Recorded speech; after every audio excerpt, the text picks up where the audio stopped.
안녕하세요. 플립드 러닝 한국어 2의 네 번째 강의를 시작하도록 하겠습니다.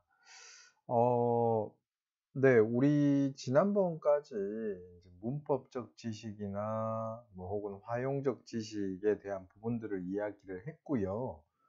그래서 오늘 이번 시간 같은 경우는 이제 본격적으로 의사소통 방법, 그러니까 뭐 토의 토론 상황이 됐든 기획서 작성이 됐든 그 속에서의 어떤 이제 구체적인 적용, 이제 실제 특정 상황에서의 적용에 대해서 이야기를 좀 해볼까 싶어요.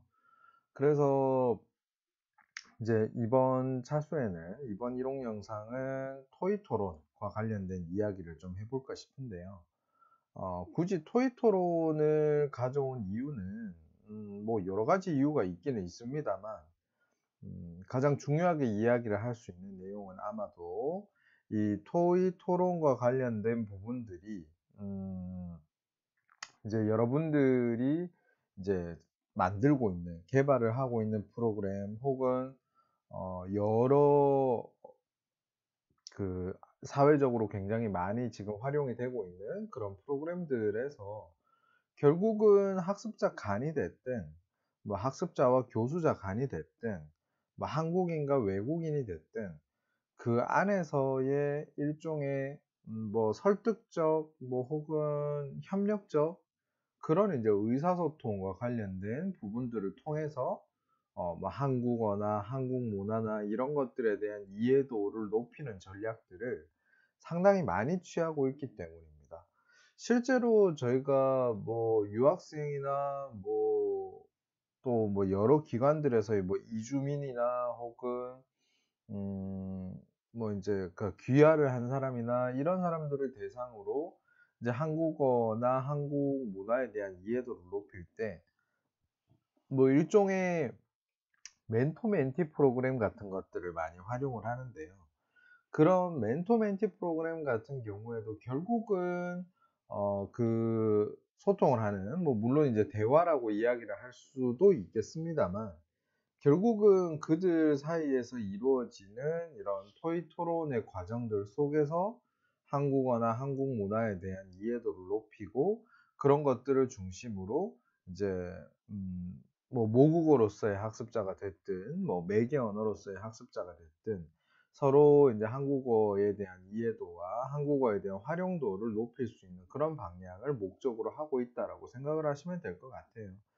그래서 실제로 여러분들이 기획을 하시거나 확인을 할 수 있는 여러 가지 프로그램들이나 교육 내용들이나 이런 것이 사실은 이 토의 토론이라는 부분하고 굉장히 밀접하게 연결이 돼 있다라는 걸 말씀을 드리는 것이고요. 그렇기 때문에 사실은 이 토의 토론 과정 속에서의 한국어 의사소통 방법들을 여러분들이 어떻게 이해를 하고 계시냐에 따라서 이제 여러분들이 확인을 하시는 그런 프로그램이나 새로 개발을 하시는 그런 내용들에 있어서 좀 많은 효과나 효율성을 담보로 할 수 있을 거다라는 점들을 미리 말씀을 드립니다. 일단 조금 기본적인 내용부터 말씀을 드릴게요. 이제 토의가 있고 토론이 있어요. 토의가 있고 토론이 있는데 이게 이제 조금 오해를 하고 있는 부분들이 많은 것 같아 가지고 제가 이런 부분들을 한번 이제 정리를 하고 넘어가려고 하는 건데요.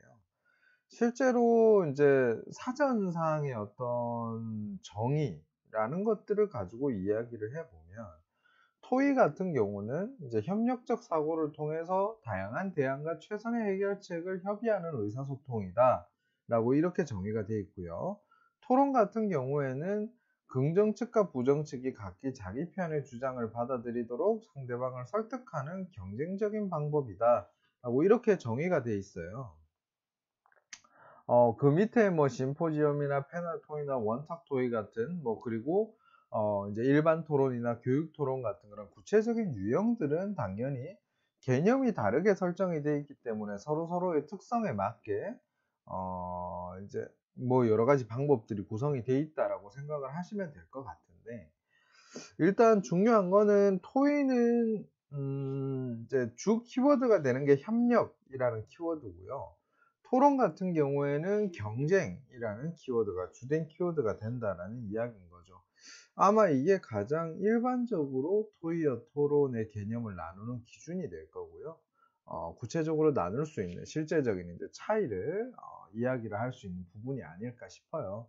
근데 사실 이게 좀 오해를 하는 것 중에 하나가 뭐냐면, 실제로 이제 이 협력, 경쟁 이런 부분들을 가지고 이제 한국 사람들이 굉장히 이 부분을 이분법적으로 생각을 하는 경향이 있기 때문에 이제 실제로 여러분들 이제 토의나 토론을 한국어나 이런 것들을 공부를 할 때 교수 방법으로 적용을 시키려고 하시면요, 그 사례들 대부분이 토론은 굉장히 막 이제 서로 싸움 붙이는 데 관심이 있는 것 같고, 토의는 뭔가 굉장히 조화롭기만 해야 되는 것으로 많이 아마 이야기를 할 거란 말이에요. 근데 그게 조금 사실은 문제가 있어요. 그래서 그런 부분들을 여러분들이 좀 잘 생각을 하시면 좋을 것 같은데, 일단은 이제 토의, 회의, 토론, 연설 이런 것들의 일반적인 설명을 제가 이제 정리를 해 놓은 표예요. 이 부분을 참고를 하시면 될 것 같은데, 일단 원래 개념이 그렇습니다, 여러분. 이거 잘 생각하셔야 돼요. 여러분들 토의라는 말은 이제 영어에 있는 디스커션이라는 개념의 어떤 이제 어 가깝다고 생각을 하시면 될 것 같고, 토론 같은 경우는 이제 영어 표현 중에 디베이트라는 표현이 있죠. 그 디베이트라는 표현에 가깝다라고 생각을 하시면 될 것 같아요. 근데 뭐 물론 인제 미국이든 뭐 영국이든 이런 이제 영어권의 국가에서도 디베이트와 디스커션이 똑같다라고 이야기를 할 수는 없어요. 똑같으면 똑같은 어휘가 되겠지. 근데 어쨌든 이제 유의어에 해당을 하는데, 어 사실은 인제 미국이 됐든 그런 인제 유럽권이 됐든 그런 인제 서구권에서 이런 뭐 디스커션이든 디베이트든 이런 교육들에 대해서 실제로 적용을 시키는 사례들을 보시면요, 우리나라보다 훨씬 더 유연하다고 생각을 하시면 될 것 같아요. 음 유연하다라는 게 어떤 의미냐면, 그러니까 토의나 회의, 그러니까 디스커션의 개념을 가지고 뭐 인제 사람들이 활용을 한다고 하더라도 이제 경쟁이라는 키워드가 완전히 없다고 생각을 하지 않고요. 그리고 이제 디베이트라는 개념을 가지고 이제 사람들이 활용을 한다고 하더라도 그것의 협력이나 이런 부분들이 완전히 없다고 생각을 하지 않는다는 거죠. 그러니까 우리나라에서 뭐랄까요, 좀 이제 적용이 되고 많은 사람들이 생각하는 그런 키워드들이 너무 이렇게 막 한쪽으로 막 치우쳐져 있는 이런 모습들을 사실 많이 확인을 하게 되는데, 여러분들 토의와 토론이 그렇게 완전히 이분법적으로 나뉘어 가지고 설명될 수 있는 개념은 아니다라는 것을 좀 여러분들이 기억을 하고 계시면 좋지 않을까 싶어요. 물론 이제 서로 간의 초점은 조금 이제 다르겠지만, 그 중간에 결국은 본질적으로 사람들이 뭔가 대안을 찾는 게 됐든 내가 가지고 있는 주장을 가지고 상대방을 설득하는 것이 됐든, 어쨌든 이제 그 안에서 때로는 경쟁도 가지고 있어야 되고 때로는 협력의 과정들도 가지고 있어야 되는 그런 이제 의사소통이다라고 이해를 해 주시면 좋을 것 같아요. 자, 토의 토론과 관련된 부분에서 이제 의사소통, 한국 의사소통 과정에서 이 이해 영역을 좀 생각을 해 보면, 일단은 토의가 됐든 토론이 됐든 기본적으로 양측과 또 그리고 그걸 보는 청중들도 있을 수 있을 것 같은데, 그 청중 간에 상호 이제 일종의 배려죠. 상호 배려가 상당히 필수적이다라는 것들을 먼저 기억을 하고 계시면 좋지 않을까 싶어요. 이게 우리가 얼마 전에 이제 뭐 여러 가지 일들이 있었습니다만, 뭐 간혹 가다가 TV나 이런 데 나오는 토론 과정들을 보면 참 다른 걸 다 떠나서 그 사람의 이야기가 맞다 틀리다를 다 떠나 가지고요, 이제 굉장히 상대방을 배려를 하지 않는 말하기를 하고 그리고 인제 여러 가지 인제 표현들을 쏟아낸다라고 이야기를 할 수 있을 것 같은데, 어쨌든 그런 쏟아내는 모습들을 굉장히 많이 보여준단 말이에요.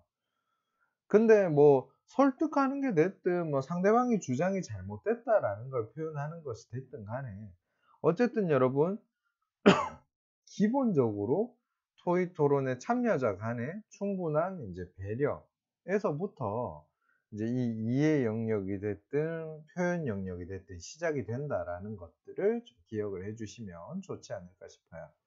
일단은 그렇습니다. 토의에서 인제 이해 영역과 토론에서의 이해 영역을 편의상으로 좀 나눠서 저술을 해 놨는데 실제로 토의가 됐든 뭐 토론이 됐든 일단 이런 부분들을 보시면 될 것 같아요. 이게 그러니까 기본적으로 한국어 의사소통을 하기 위해서 이 토의 토론 과정에서 설명을 해 나갈 때 그러니까 일단은 객관적인 입장이라는 게 중요해요. 왜냐하면 그러니까 뭐 물론 인제 참여자들이 나는 뭐 찬성, 너는 반대 뭐 혹은 서로 생각이 다른 그런 모습들을 확인을 할 수 있지만 거기에서 인제 이 객관적인 입장이라는 게 담보가 되지 않으면 사실은 이제 굉장히 뭐랄까 뭔가 왜곡된 자료의 분석과 왜곡된 주장의 제시가 될 수밖에 없다는 거죠.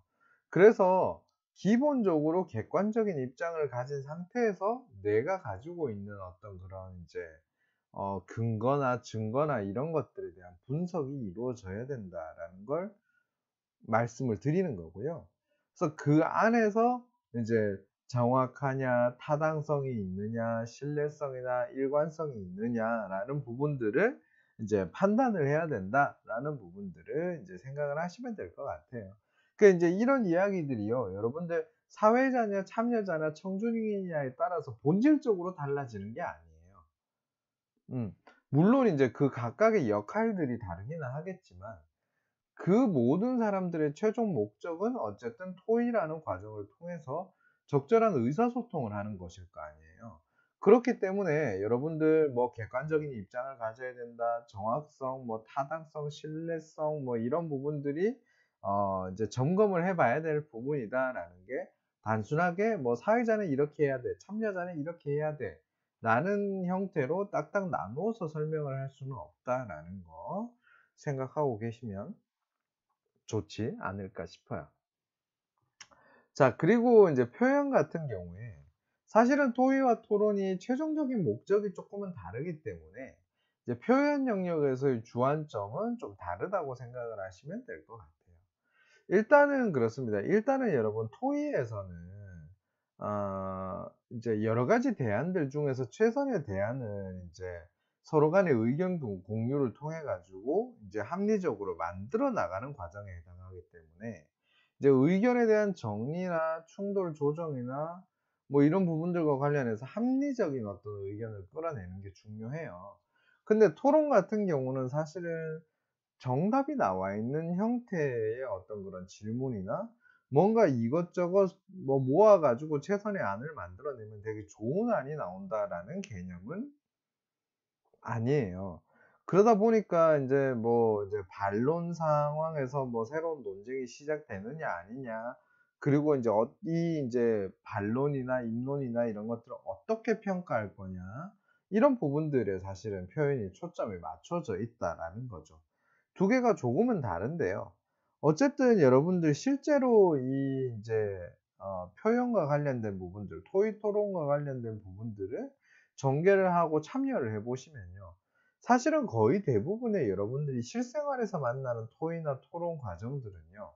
사실은 토의 토론의 그 중간 정도의 위치에 있는 그런 형태다라고 생각을 하시면 될 것 같아요. 그래서 인제 그 안에서 뭐 질문이니 요약이니 반론을 평가하는 부분이니 이런 부분들에서부터 시작을 해서 결국은 인제 사람들이 극심한 어떤 그런 경쟁 관계에 놓이게 되면 누군가는 그걸 의견에 대한 정리를 하고 충돌 조정을 하는 기능들을 가져야 된다라는 형태로 조금은 유연하게 이 인제 키워드들을 적용을 시키시면 좋지 않을까 싶은 생각입니다. 자, 그리고 인제 이 한국어 의사소통, 토익 토론 상황에서의 한국어 의사소통과 관련해서 굉장히 인제 여러분들이 어떻게 보면 좀 어려워하는 것 중에 하나를 가져온 건데 이게 인제 사실은 사고의 영역과 연결된 부분이기도 하고 한국 사람들의 어떤 그런 한국어를 활용하는 습관과 관련된 부분이기도 해요. 그래서 어쨌든 인제 이 부분은 경쟁이라는 부분에 쪼끔 더 그러니까 초점이 맞춰져 있고 그 경쟁이라는 부분에 있어서 이 한국어의 특징이나 이런 것들을 어떻게 활용을 할 것이냐의 측면에 집중이 돼 있다라고 생각을 하시면 좋을 것 같아요. 일단은 비판을 하실 때는 전체 뭐 "너 그 주장이 다 잘못했어." 이렇게 이야기를 하기보다는 부분적이거나 구체적인 비판을 하시는 게 좋아요. 왜냐하면 한국 사람들의 사고방식 자체가 그래요. 뭔가 "너는 모든 게 다 잘못됐어." 이렇게 많이 받아들이지는 않아요. 그래서 쪼끔 더 부분적으로 쪼끔 더 구체적으로 인제 이 비판들을 해 나가시면 의사소통이 쪼끔 더 효과적으로 될 수 있다라는 걸 말씀드리는 거죠. 그리고 인제 기준에 미치지 못함을 표현하는 그러니까 비난을 하기보다는 '기준에 미치지 못함을 표현한다.'라는 거. 그리고 인제 '간접적이고 완화적인 표현을 사용을 한다.'라는 거. 이런 부분들은 사실은 인제 어 한국어 같은 경우는 청자를 굉장히 인제 중심에 둔 그런 인제 의사소통이라고 생각을 하시면 되거든요. 그렇기 때문에 인제 청자가 무난하게 받아들일 수 있는 표현이나 내용이나 이런 것들이 들어갈 수밖에 없는 거죠. 그래서 인제 간접적이고 완화적인 표현을 쓰고 뭐 칭찬을 쓰고 좋은 점을 이야기한 후에 단점을 지적한다 요런 부분들이 그래서 나오게 되는 거죠.